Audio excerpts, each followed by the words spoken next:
नहीं लग रही है। इंडिया भी जा रहा है कि भाई ये मैच जो रिकॉर्ड नहीं बना ना आज तक कि हम जीते नहीं, वो भी जीतने पे जा रहा है। ऑनेस्टली स्पीकिंग, मैंने दोनों फास्ट बॉलर्स की बॉलिंग को बहुत जबरदस्त एंजॉय किया है। इसलिए एंजॉय किया कि उन्होंने कोई चालाकियां, कोई तीसरा प्लान, दूसरा प्लान नहीं किया। उन्होंने आके अच्छे एरिया पे नए बॉल को इस्तेमाल किया है और उसका एक जानिब एशिया क्रिकेट कप की जगह भारत में 3 मुल्की टूर्नामेंट का शगुफा छोड़ा गया है, तो दूसरी जानिब एसीसी के इजलास में शिरकत ना करने के बहाने तलाश किए जा रहे हैं। कोई भी मैदान हो, चाहे वो हॉकी का हो, चाहे वो खेल का हो, भारत की जानिब से उसमें मसाइल और रोड़े अटकाना ये एक हमेशा से उनकी रिवायत रही है। कोई क्रिकेट बोर्ड इस टाइम इंडिया बीसीसीआई के अगेंस्ट बात नहीं करेगा, क्योंकि वो नोट खिलाते हैं, वो नोट आता है, करोड़ों में प्लेयर बिकते हैं। कैसे कोई बीसीसीआई के अगेंस्ट जा सकता है या जेशा के अगेंस्ट जा सकता है? आजकल का जो जमाना है उसमें जरूरी नहीं होता कि मीटिंग में आप शरीक हो, वर्चुअली भी आप आ सकते, नहीं आना ना हो, आप वर्चुअली आ जाना। हम तो मीटिंग ढाका में ही करेंगे।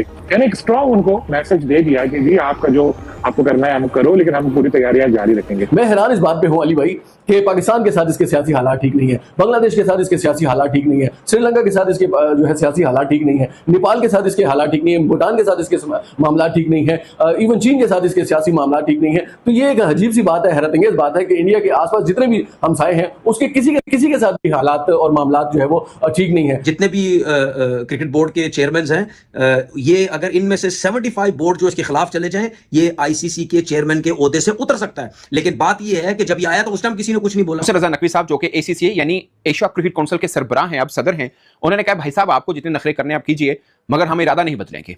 इस बार नहीं होगा जो पहले होता रहा है कि बीसीसीआई ने ये कह दिया तो वैसा होगा, उन्होंने कहा दिन है तो दिन है, रात है तो रात है। ऐसा नहीं चलेगा। ये एसीसी की सरबराही पाकिस्तान के पास है तो मन मर्जी भी हमारी चलेगी। पाकिस्तान की हालत सही नहीं है, वो ये चाहते हैं इजलास जो है कहीं दुबई में हो जाए, फलाना हो जाए, मगर इजलास में आप शिरकत ना करें तो खुला खुला चाहती है, मेरिट का कत्ल है और नाइंसाफी। श्रीलंका भी बीसीसीआई की गोद में बैठा हुआ है, वो भी ये चाह रहा है कि जो बीसीसीआई ने कह दिया वो कह दिया। मगर यहाँ पे नकवी साहब ने ये डिसाइड किया है कि यानी president as a president of ACC कि ये मीटिंग अब बांग्लादेश यानी ढाका के अंदर ही होगी। अगर ये इस किस्म की घटिया हरकतें किए जा रहा है तो उस टाइम तो क्रिकेट बोर्ड्स को बोलना चाहिए ना। इतना तो उसको पता है कि शायद पाकिस्तान क्रिकेट बोर्ड फिर भी मेरे अगेंस्ट जा सकता है, लेकिन दूसरे क्यों नहीं जाएंगे? क्योंकि जिस तरह मैंने बोला पैसा है, वो पैसे से मुंह बंद करवाई जा रहा है। समझता हूं एशिया क्रिकेट काउंसिल को एक सख्त स्टैंड लेने की जरूरत है। इसका फैसला जो है वो भारत का मुस्तरद करने की जरूरत है। बिल्कुल भी इस वेन्यू को तब्दील करने की जरूरत नहीं है। 24 जुलाई को इसी जगह पर इजलास होना चाहिए, ढाका में इजलास होना चाहिए, और इंडिया के अलावा जितनी बाकी टीमें हैं वो सब मौजूद हो और उस हवाले से ये जरूर एक फैसला करें कि किस तरीके से जो है वो इंडिया की इस इजारादारी को और इंडिया की इस बदमाशी को खत्म किया जा सकता है। क्या इंडियन एलियंस हैं?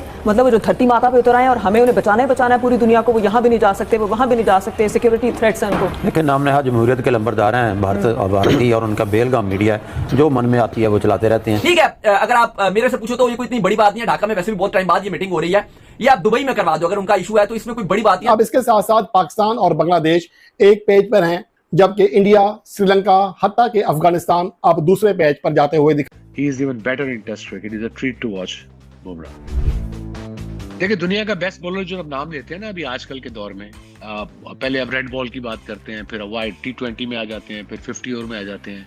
आप कहें ना तीनों फॉर्मेट में कौन है, वो एक ही नाम आता है, जसप्रीत बुमराह। और मुझे पता लगा है पिछले साल की वो तो पंजाबी है नाम से, मुझे बाद में पहले ध्यान नहीं था, बुमराह कहते थे। प्रॉपर पंजाबी और पंजाबी म्यूजिक सुनता है लड़का हमारा। That's good to know. It just swings the ball both ways, left hand को। एशिया कप के हवाले से भी जो भारतीय हटदर भी नजर आ रही है कि भी करेंगे, एशिया कप के हवाले से भी जो उनकी बातें सामने आ रही हैं, उस हवाले से कहेगा क्या अपडेट्स हैं?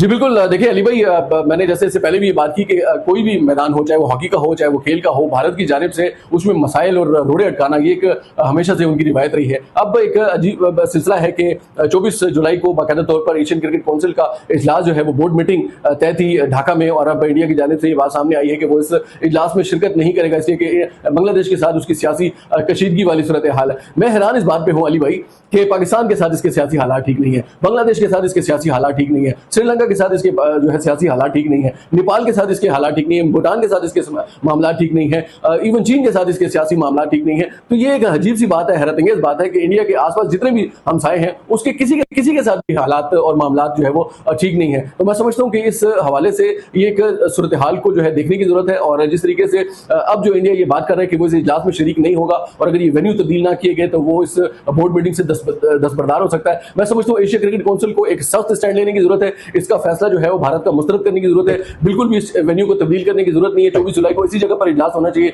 ढाका में इजलास होना चाहिए, और इंडिया के अलावा जितनी बाकी टीमें हैं वो। लगता था इंडिया शायद पहले मैच के बाद अंडर डॉग लगेगी, लेकिन ऐसा नहीं हुआ। लेकिन India, hats off to you man, you have done. आप मुझे ये कहते हैं कि भाई सिराज के बारे में आप जो कह रहे हैं, आप क्या समझ रहे हैं कि क्या है? अब मैं ऐसे ही बात करूं, अब बुमराह साहब जो हैं, जसप्रीत बुमराह, वो भी उम्मीद कर रहे हैं कि इस टेस्ट मैच में, कहीं मैंने पढ़ा था, वो उम्मीद करता रहे, लेकिन जब तक कोच नहीं चाहेगा, जब तक कैप्टन नहीं चाहेगा, वो नहीं आएगा। तो बुमराह को अब इतना रेस्ट मिल गया है कि वो कम से कम ये टेस्ट मैच खेल ले। देखिए मुझे रेस्ट उसका तकरीबन 15-20 रोज का रेस्ट हो गया। देखिए अगर टीम हार जाती या अच्छी परफॉर्मेंसेस नहीं होती फास्ट बॉलर्स की, तो फिर तो स्ट्रेट अवे बुमराह ने आ जाना था। लेकिन अब मुझे नहीं पता कि ये बुमराह को किस तरह लेके चलना चाह रहे हैं, कि 5 टेस्ट मैच में क्या सिर्फ 2 टेस्ट मैच खिलाने हैं या 1 टेस्ट मैच खिलाना है या क्या करना है। वो इंजरी से शायद बहुत ज़्यादा डरे हुए हैं, कोच शायद डरा हुआ है, ये बुमराह खुद डरा हुआ है। लेकिन मुझे ऐसा लगता है कि रेस्ट देना चाहिए नहीं, रेस्ट बुमराह को, मतलब जो 3 खेल रहे हैं उनमें से एक को रेस्ट दे दें, उसको उनको लेके आ जाए। ये जो कृष्णा था ना एक फास्ट बॉलर, उसको आप रेस्ट करवा दें, आप बुमराह को लेके आ जाए, इनकी बॉलिंग और तगड़ी हो जाएगी और स्ट्रांग हो जाएगी। मुझे पता नहीं क्यों लग रहा है कि ये इस वक्त जो इंग्लैंड की बैटिंग स्ट्रगल भी कर रही है और बॉलिंग भी स्ट्रगल कर रही है, मुझे ऐसा लग रहा है कि कहीं इंडिया ये सीरीज ना जीत जाए। इंडिया सीरीज जी हाँ, दोनों के लिए ओपन है, 5 मैच की सीरीज है ये। 5 मैचेस की सीरीज तो है, लेकिन इंडिया की जो बैटिंग और या बॉलिंग जो परफॉर्म कर रही है ना, और आपने इस सीरीज से पहले ये भी कहा था कि पता चल जाएगा कोहली और शर्मा के बगैर कैसे खेलते हैं। आपने कहा, आप अभी तक कायम है? मैं बिल्कुल कायम हूं। देखो कैसा खेल, मैं यही तो कह रहा हूं। मैंने नहीं, इस पे तो हम डिस्कस कर भी चुके हैं। मैंने ये बोला था कि आइडिया हो जाएगा, ये पता चलेगा कि इन दोनों के बगैर क्या है। अच्छा, मतलब आपने अच्छाई में कहा था। अब आइडिया हो गया ना कि तंज कर रहे थे आप। तंज करें ना करें, एक चीज आइडिया होता ना कि यार जब आपके 2 सीनियर इतने बड़े प्लेयर एकदम से हटते हैं तो फिर आपकी टीम बोझ कैसा लेती है। इंडिया में पहली मरतबा हुआ ऐसा?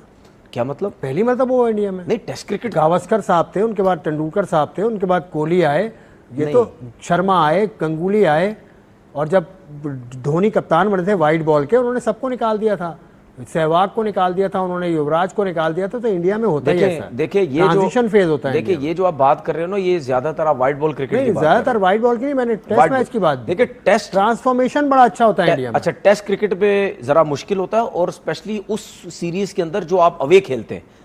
ये तो चले अगर आप अपनी होम कंडीशन में खेल रहे होते तो वो तो समझ आती है, कोहली नहीं है, शर्मा नहीं है, तो शायद सरवाइव कर जाए इनके लड़के। लेकिन ये अवे था, और उसके बाद अवे जाके जिसने बैटिंग में परफॉर्म किया है, वो उन्होंने बताया कि नहीं, हमारे पास टैलेंट बहुत है, हमारे पास लड़के बड़े ज़बरदस्त हैं। अगर रोहित शर्मा और विराट, तो जैसा कि आप सभी ने देखा है, पाकिस्तान के चेहरे पे कितनी डर और कितनी घबराहट है, क्योंकि अब सबको पता चल चुका है कि, और ख़ासकर पाकिस्तान को ये बात पता चल चुकी है कि इंडिया कभी भी उन पर वॉर कर सकता है, और उसके लिए पाकिस्तान काफ़ी अलर्ट है। अब जो पहलगाम कश्मीर में अटैक हुआ है हिंदुओं के साथ, उसको देख के तो पूरा हिंदुस्तान पागल है और बौखलाया हुआ है, और कई भी सारे ऐसे देश हैं जो इस बात को लेके सहमत दिखा रहे हैं कि अब हिंदुस्तान को ज़्यादा वक्त नहीं देना चाहिए, और जल्दी से जल्द इस पाकिस्तान को उसकी औकात दिखानी चाहिए। अब पाकिस्तान कितनी बड़ी आर्मी है वो हम सबको ही पता है, वहाँ पे खाने के लाले हैं, और उन तो इंडोस वाटर को भी बंद कर दिया गया है। अब इसके बाद वहाँ पे पानी की भी समस्या होने वाली है, और जब अटैक होगा तो सब तबाह हो जाएगा। तो हो सकता है कि जो भविष्यवाणी कई सालों पहले ये बात बताई जा रही थी कि पाकिस्तान का जो नक्शा है वो हट जाएगा इस पूरी धरती से, अब मुझे लगता है कि भारत वो काम बहुत जल्दी करने वाला है, क्योंकि पहलगाम अटैक में अब हिंदुओं का बदला चुन चुन के लेगा ये हिंदुस्तान। आप क्या सोचते हैं, और आपकी क्या राय है कि भारत को किस तरीके से बदला लेनी चाहिए? अपनी राय कमेंट में ज़रूर बताइएगा। इस वीडियो को देखने के लिए बहुत बहुत शुक्रिया। जय हिंद, जय भारत, जय बजरंगबली।